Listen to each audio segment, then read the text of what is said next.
ఇటు ప్రభుత్వం నుంచి వచ్చే స్కూళ్ళు కాకుండా నా ట్రస్ట్ ఆధ్వర్యంలో ఒకటోటి రెండు కాదు 15 కోట్ల రూపాయలతోటి 4 మండలాల్లో ఇలా స్కూలు ప్రారంభించినాం. ఆ స్కూల్లో బడుగు బలహీన సంబంధించినటువంటి ఆడపిల్లలు మగపిల్లలే చదువుకోవడం జరుగుతుంది. ఒకసారి తిమ్మాదిపేటలో స్కూల్కి పోయిన ఎమ్మెల్యేకి చెక్ చేయడానికి మహిళలందరూ పిల్లలందరూ గుంపి కూడున్నారు. మధ్యలో ఒక అమ్మాయి కూర్చొని ఉంది. ఏంటి అక్కడ కూర్చున్నారని అడిగితే ఒక మాస్టర్ హెడ్ మాస్టర్ వచ్చి నాకు చెవులో చెప్పిండు, సార్ మా టాయిలెట్లో మా స్కూల్లో టాయిలెట్ లేవు, ఆ అమ్మాయి అక్కడ టాయిలెట్ పోతుంది సార్ అంటే నాకు రియల్ కళ్ళకి వెళ్ళి దుఃఖం వచ్చింది. చెప్ తమ్మడే అని చెప్పి ఆ స్కూల్ని అక్కడే పడగొట్టి చేసి ఇవాళ ఆడపిల్లలకు సపరేట్ టాయిలెట్లు మగపిల్లలకు సపరేట్ టాయిలెట్లు 200 మంది కూర్చొని భోజనం చేయని భోజనశాల 12 తరగతి గదులు ఒక యూనివర్సిటీ ఎట్లా ఉంటుందో అంతకన్నా అద్భుతంగా తిమ్మాజిపేటలో స్కూల్ కట్టినాం. దానితో నాగలే సిరిసవాడలో కడుతున్నాం, తాడుల్లో కడుతున్నాం. ఈ నెలలో 10 రోజుల్లో సిరిసవాడలో స్కూల్ ప్రారంభించబోతున్నాం. ఎందుకొరకు? ఇది పేదల కొరకే కదా. ఇది ప్రభుత్వం పైసలు కాదు. ఇవాళ మీరు మీటింగ్కి వచ్చిరమ్మా, పోతూ 1 కిలో బంగారం దొరికింది మీకు. ఏం చేస్తారు మీరు? అమ్మా ఏం చేస్తారు? ఏమంటలేరు. దొరికింది అనుకో వడ్డానం చేయించుకుంటారు, లేకపోతే బ్యాంకులో పెట్టుకుంటారు, భూమి కొనుక్కుంటారు, అంతేనా కదా. మరి నేను కొనుక్కోవచ్చు కదా, నా దగ్గర పైసలు ఉన్నప్పుడు. 15 కోట్లు పెట్టి స్కూల్ కట్టాలి మీరు అడిగినరా? మీరు చెప్పిండ్రా? చెప్పలే. కాదు, ఒక బాధ్యతగా ఎమ్మెల్యేగా ఉన్నా కాబట్టి, ఒక స్థానంలో ఉన్నా కాబట్టి ఇవాళ పేదవాళ్ళకు మనం ఒక సహాయం చేయాలి. పేద పిల్లలు చదువుకుంటే వాళ్ళ జీవితంలో స్థిరపడతారనే ఉద్దేశంతో ఇవాళ స్కూల్ కట్టిస్తున్నమాట వాస్తవం. దానితో ఆగలే. జిల్లా కేంద్రమైంది. జిల్లాకు వస్తున్నారు చాలామంది, ఆకలి కొనిపోతున్నారు. ఇలా 150 రూపాయలు భోజనాలకు అవుతున్నాయి. మరి ఏం చేయాలని చెప్పి 3 రోజుల కిందనే మర్యాద క్యాంటీన్ అని పెట్టి 5 రూపాయలకే కడుపు నిండా భోజనం పెట్టి ఇలా నాగరికర్ణంలో ఇలా మర్యాద క్యాంటీన్ అని పెట్టి కడుపు నిండా భోజనం పెడుతున్నాం. ఎవరికి? అది పేదలకే. మరి ఇవన్నీ చేసినాం. దీంతో నాగలే. ఇవాళ ఈ ప్రాంతంలో మనం అందరం పిల్లలకు బండ్లు పండిస్తున్నాం, కానీ పిల్లలకు డ్రైవింగ్ లైసెన్స్ ఇస్తలేం. వాళ్ళు ఎక్కడోసారి యాక్సిడెంట్ చేసుకుంటే కాలో చెయ్యో ఇరిగిపోయి చనిపోతారు. మరి వాళ్ళని ఏ విధంగా ఆడుకోవాలని చెప్పి పిల్లలందరినీ పిలిచి 15,000 మందికి 3,500 రూపాయలు ఒక్కొక్కరికి పెట్టి ఉచితంగా నేనే వాళ్ళకి డ్రైవింగ్ లైసెన్స్ ఇప్పించిన మా ఎంజీఆర్ చారిటబుల్ ట్రస్ట్. ఒక ఎమ్మెల్యేగా ఇన్ని కార్యక్రమాలు ఎవరైనా చేసిరా? ఎవరైనా చేసినారన్నా? చేయలే. నేను ఒక్కనే ఎమ్మెల్యే కదమ్మో, 119 మంది ఎమ్మెల్యేలు ఉన్నాయి మన రాష్ట్రంలో. ఏ ఎమ్మెల్యే ఉచితంగా పెళ్లిళ్ళు చేస్తున్నాడు ఎమ్మెల్యే అంటే మీరు సగర్వంగా చెప్పుకునే, మీరు తల ఎత్తుకొని చెప్పుకునే ఎమ్మెల్యే ఎవరంటే మా ఎమ్మెల్యే నా కొడుకు మర్రి పెళ్లిళ్ళు చేస్తున్నారని చెప్పుకునే స్థాయికి నేను తీసుకొచ్చిన. మరి గతంలో ఎమ్మెల్యే లేరా ఇక్కడ? గతంలో ఎమ్మెల్యే ఉన్నారు కదా. మరి ఎంత పెళ్లిళ్ళు చేసిరా? ఎంతమంది పెళ్లిళ్ళు చేసిండ్రు? చేయలే. ఎన్ని స్కూల్ కట్టించిండ్రు సొంత పైసలు పెట్టి? చేయలే. ఎంతమంది కడుపు నిండా భోజనం పెట్టిండ్రు? పెట్టలే. ఎంతమంది యువతకు డ్రైవింగ్ లైసెన్స్ ఇండ్రు? ఇప్పియలే. వాళ్ళకు ఓట్లు కావాలి, పదవులు కావాలి, మంత్రి పదవులు కావాలి, కానీ పేదల కష్టాలు వాళ్ళకు అవసరం లేదు. గ్రామాల డెవలప్మెంట్ వాళ్ళకు అవసరం లేదు. తప్పకుండా ఇవాళ ఇవన్నీ చేస్తూ ఇలా 2 సార్లు గెలిచినాం. ఇవాళ మన తెలకపల్లి నేను ఎమ్మెల్యే కాకముందు నీళ్ళు లేక ఎంతో ఇబ్బంది పడ్డది. నేను ఎమ్మెల్యే అయిన తర్వాత ఎమ్మెల్యే కాకముందు 2014లో ఈ గౌరారంలో 4 లక్షలు 5 లక్షల ఎకర భూమి ఉండేది. ఇవాళ 30 లక్షల రూపాయల పైన ఉంటే చప్పట్లు కొట్టండి, లేకపోతే కొట్టమాకండి. మీరే కొట్ట, ఆడవాళ్ళు మాత్రమే కొట్టాలి. వాస్తవా కాదా? ఎందుకు పెరిగింది? దేనివల్ల పెరిగింది? 60 లక్షలు ఉంది రోడ్డుకుంటే నాకు తెలుసు, కానీ లోపలికి గుట్ట అయినా సరే తక్కువ 30 లక్షల రూపాయల భూమి ఎక్కడ లేదు. ఎందుకొరకు పెరిగిందమ్మా? మన నీళ్లు రావడం వల్ల, కాలువల నీళ్ళు రావడం వల్ల, చెరువుల నీళ్లు రావడం వల్ల, రైతు బంధు ఇవ్వడం వల్ల, రైతు బీమా ఇవ్వడం వల్ల ఇలా మనం వ్యవసాయం చేసుకోవడానికి డిమాండ్ పెరిగింది కాబట్టి మనం అది చేసుకోగలిగినాం. ఇవన్నీ పెరిగినాయి. ఇవన్నీ సక్రమంగా జరగాలంటే తప్పకుండా మళ్ళీ కేసీఆర్ గెలవాలి. మళ్ళీ ఇక్కడ ఎవరు గెలవాలి? ఎవరు?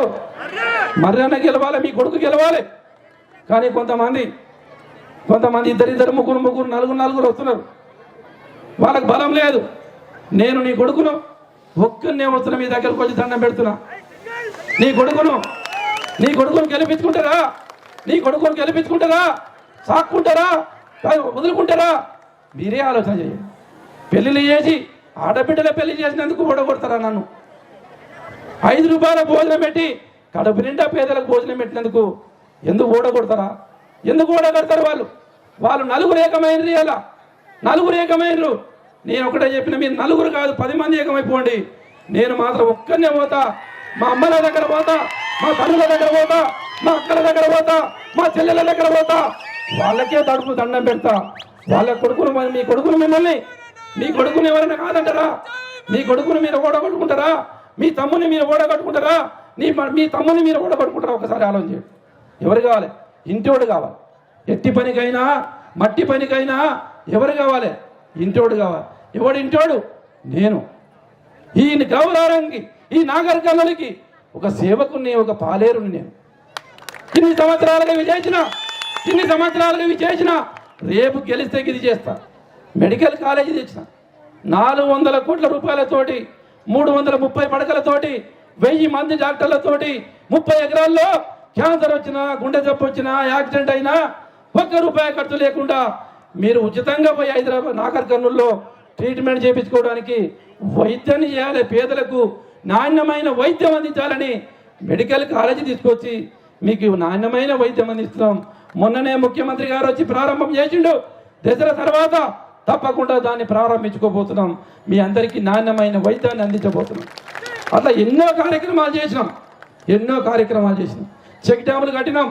ఇలా వాగు అవతల 5 కిలోమీటర్లు 10 కిలోమీటర్ల నీళ్ళు వస్తున్నాయి. పంటలు ఎండిపోకుండా ఇలా మన పంట పండించుకుంటున్నాం. పండిన పంటను ₹1 ఖర్చు లేకుండా ఇలా ప్రభుత్వమే కొని ఇలా మీకు డబ్బులు ఇస్తుంది. 1 కాదు 2 కాదు, ఇన్ని కార్యక్రమాలు చేసినాం. ఇంకా చేయాల్సిన చాలా ఉన్నాయి. తప్పకుండా ఈ మళ్ళీ 3వసారి గెలిస్తే ఈ నాగరికలకు ఒక ఇంజనీరింగ్ కాలేజ్ కావాలి. తప్పకుండా 3వసారి గెలిచినప్పుడు ఈ ప్రాంతంలో పిల్లలందరూ ఇంజనీరింగ్ చదివి హైదరాబాద్ కాకుండా అమెరికా, లండన్ పోయి చదువుకొని ఉద్యోగాలు చేయాలంటే ఇక్కడ ఇంజనీరింగ్ కాలేజ్ కావాలి. తప్పకుండా ఇంజనీరింగ్ కాలేజ్ పెట్టి ఈ ప్రాంతంలో పిల్లలు ఎవరైతే యువకులు ఉన్నారో వాళ్ళందరూ ఇంజనీరింగ్ చదువుకునే విధంగా ఒక ఇంజనీరింగ్ కాలేజ్ తీసుకొచ్చే బాధ్యత నాదని నేను మీకు సగర్వంగా చెప్తున్నా. నేను రాజకీయాలకు డబ్బు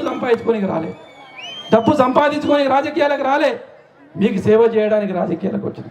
అందుకే మిమ్మల్ని కోరేది ఒకటే, ఈ మర్రి జనార్దన్ రెడ్డి ఉన్నాడు వ్యక్తి తప్పకుండా రాజకీయ జీవితాన్ని, నా జీవితాన్ని తప్పకుండా ఈ నాగరికతకి అంకితం ఇస్తానని చెప్పడానికే ఈ ప్రయత్నం చేస్తున్నా. ఎమ్మెల్యేలు ఉంటారు కానీ అక్కడే ఉండి ఇవాళ వాళ్ళు ప్రచారాలు చేసుకోరు. కానీ నేను గెలుస్తాను మీకు అందరికీ తెలుసు.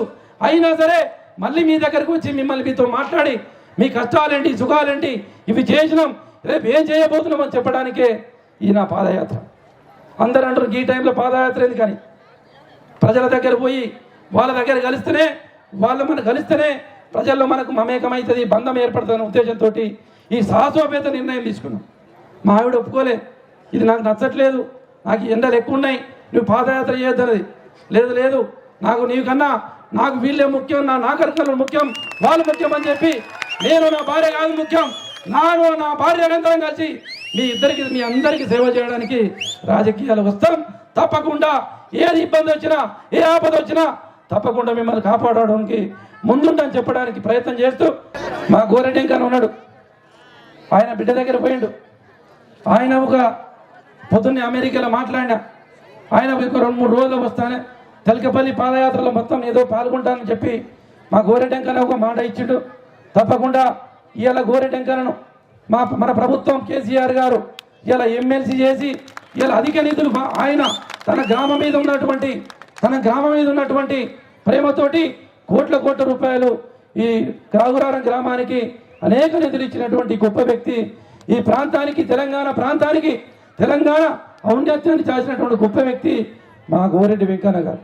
రియల్గా వారు ఉండేది కాకపోతే అతను తన బిడ్డ దగ్గరికి అమెరికా పోయింది కాబట్టి ముందే ఆయన ప్రోగ్రాం ఫిక్స్ అయింది కాబట్టి లేకపోయింది. తప్పకుండా వారం రోజుల కింద మాట్లాడినా, అన్న మీరు ప్రారంభించండి, నేను వచ్చిన తర్వాత మళ్ళీ మీకు ప్రోగ్రాంలో పాల్గొంటా, అక్కడక్కడ మీకు సపోర్ట్గా నీ పాదయాత్రలో పాల్గొంటా అని చెప్పడం జరిగింది. గోరెడ్డింకన్ గారికి ఒక అమెరికాలో ఉన్న తప్పకుండా ఈ ప్రాంత బిడ్డ, ఈ ఊరు డెవలప్మెంట్కు కోరుకున్నటువంటి వ్యక్తి, ఈ ప్రాంతానికి పేరు తెచ్చినటువంటి వ్యక్తి కాబట్టి తప్పకుండా వారి సనుగనల్లో, వారి ఆశీర్వాదంతో, వారి అడుగుజాడల్లో తప్పకుండా ఇద్దరం కలిసి తప్పకుండా ఈ ప్రాంతాన్ని డెవలప్మెంట్ కొరకు ప్రయత్నం చేస్తామని చెప్పుకుంటూ సెలవు తీసుకుంటున్నా. Thank you. జై తెలంగాణ.